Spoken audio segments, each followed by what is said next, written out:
So in this segment, we're going to be discussing Joe Biden has dropped out of the race here.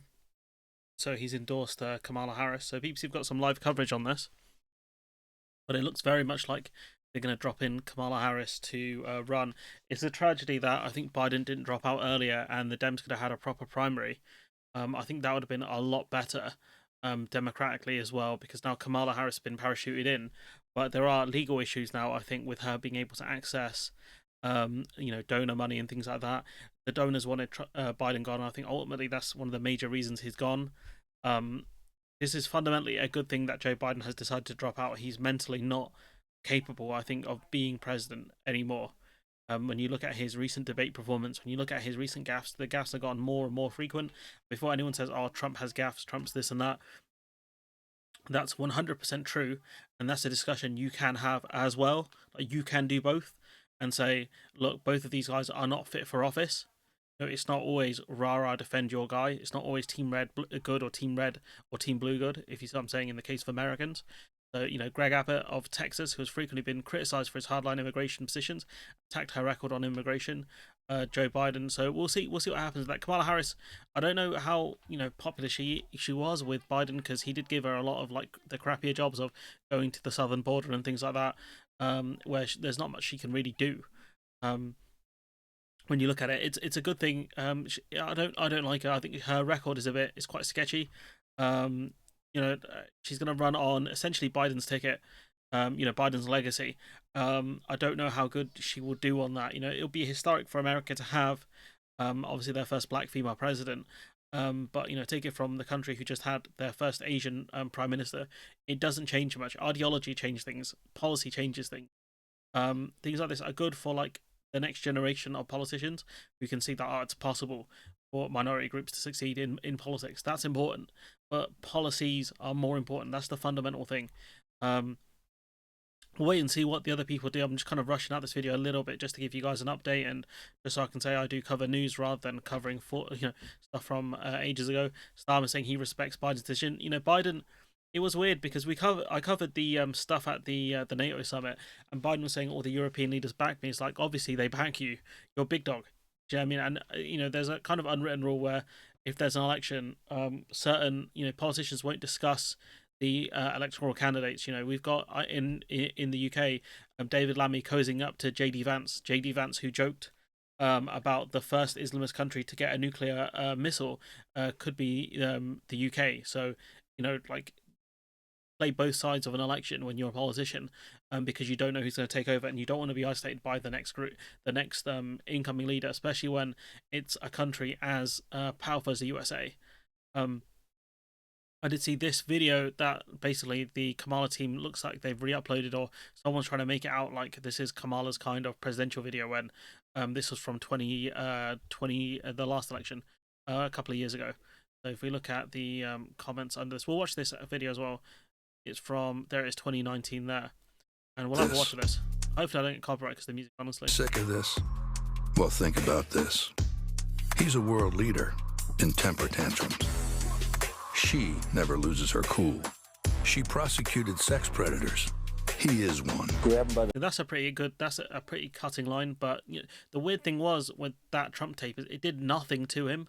There was no, barely any damage was done. She shut down for-profit colleges that swindled Americans.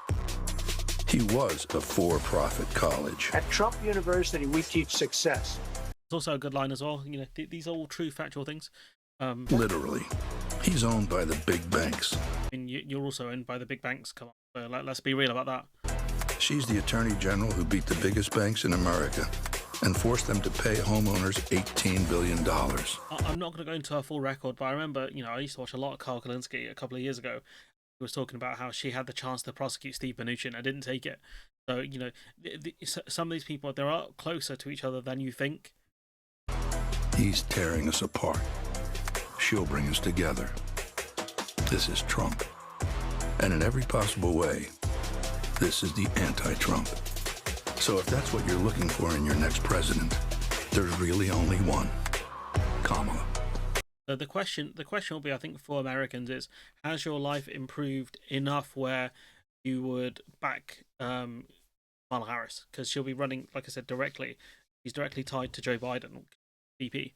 The question for Americans are, do you want to go and endorse those kind of policies that we had? She doesn't have a ton of time to show how different she is, I think, in terms of policies, and it'd be a bit weird, I think, if she did, considering there wasn't a primary.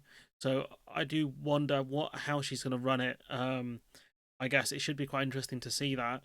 Um, is she going to manage to get voters to turn out as well? Because Biden, I can't speak to a lot of the minority communities, but I'll tell you about the Muslim community in America. They're not that happy with Biden, considering what he's governed over with the situation in Gaza.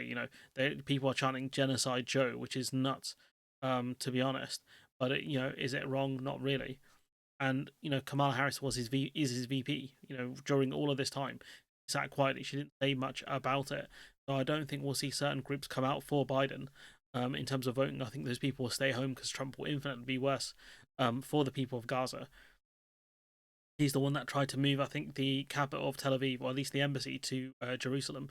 Trump is infinitely worse, but I don't think people get sick of voting for the lesser of two evils. Eventually, you have to offer people something, or they're just not going to turn up and vote, and you will see a low turnout election, which is actually what we saw in the UK.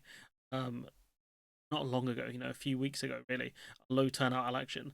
And that normally benefits Conservatives. In this case, it benefited the Labour Party, who you could argue, I guess, a small C Conservatives. I did find this meme funny. Biden, I'm a fighter and not a quitter. And then Biden, I'm resigning. Trump's already kind of laying the groundwork, saying that he thinks Kamala Harris will be easier to beat in the presidential election. I think if he is overly aggressive like he was in 2016, like he was with Hillary Clinton, it will be quite interesting if that strategy actually works again, considering that it worked for him kind of in 2016. The question will be like, can will voters turn out for Kamala Harris? I think that's going to be the Trump base. I don't think is as strong as it was way back then. During that 2016 election, some of them would have died off and things like that. Some of them would have maybe changed their minds. The ones that switched from Obama to Trump, they might realize that Trump isn't actually good for stopping outsourcing of jobs and things like that. Whereas Biden, I think, has led to more kind of insourcing or kind of more American job creation with his Build Back Better program. Again, I'm no kind of expert in American politics and exactly what Biden's policies are in key areas. I can tell you just kind of the headline stuff. Obviously, no one wants Trump to win. I think Kamala does need to go big. I think she does need to energize the base, really, and kind of say, show how she's different to Biden in the areas where he was deficient in. The question is, will she do that? I'm not sure. She is very much of the boring kind of centrist mold. So the question is, like, can she differentiate herself enough to where she looks like a more, a credible candidate? Because during all of this, Biden's kind of mental decline, she didn't say anything. And so, you could argue she did that not to strengthen the Republicans, but ultimately she was quiet when everyone was calling on, when more and more people calling on Biden to resign effectively, or withdraw from the race. She didn't. I think she played the longer game, or maybe she tried to convince him in the background. Who knows? But I'm at risk at rambling a little bit.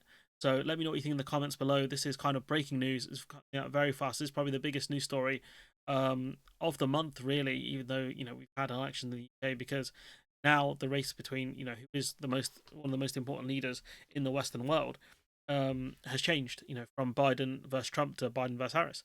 But let me know what you think in the comments below. Like, comment, share, subscribe, support the channel, Patreon if you can, and hopefully I'll see you in the next one.